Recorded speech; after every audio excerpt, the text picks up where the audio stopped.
Allez, Philippe Rossignol, Le Passeur. Bonjour Philippe Rossignol. Bonjour. Un livre qui vient de sortir. Exactement, un premier roman. Et pourtant, vous êtes un sportif de haut niveau, le Raid Gauloise, le Marathon des Sables, la Diagonale des Fous, un ultra-trailer. Comment un ultra-trailer peut écrire des thrillers, Philippe Rossignol? Comment c'est possible? Eh ben, tout simplement en voulant emmener le lecteur dans des univers qui sont pas forcément ceux qui sont lus et ceux qui sont découverts par les lecteurs dans des thrillers ou dans des bouquins policiers. Et j'avais envie de vivre, d'emmener le lecteur sur des émotions fortes, sur des choses que j'ai pu moi-même vivre. Et donc, c'est pas un bouquin sur l'ultramarathon, mais l'ultramarathon sert de décor à l'intrigue, qui est une intrigue très très noire, hein, où il y a beaucoup de rebondissements. Et en fait, je vais vous emmener depuis le désert du Wadi Rum jusqu'au Tour de la Défense, en passant par le monde de la nuit qui est un peu plus rock'n'roll et un peu plus olé olé. Donc tout ça mélangé avec beaucoup de suspense, beaucoup de rebondissements et ce fil rouge effectivement du sport de haut niveau. Voilà, puis qui va faire plaisir à tous les finishers du livre et finishers sportifs. Alors on va le rappeler, Le Passeur, c'est aux éditions Le Lys Bleu, Philippe Rossignol.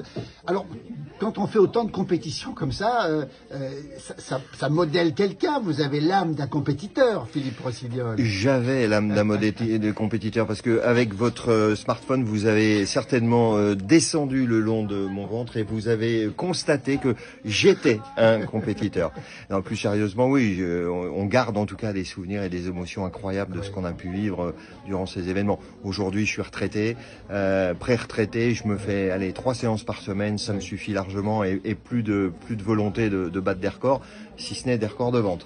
Des records de vente, on vous le souhaite en tout cas. On rappelle, alors comment on passe finalement de ce métier de sportif, hein, de haut niveau, à écrivain? C'est pas pareil, c'est pas le même sport, Philippe Rossignol, c'est plus cérébral cette fois-ci. C'est plus cérébral, en revanche il y a toujours un objectif, c'est celui d'arriver et de passer la ligne d'arrivée.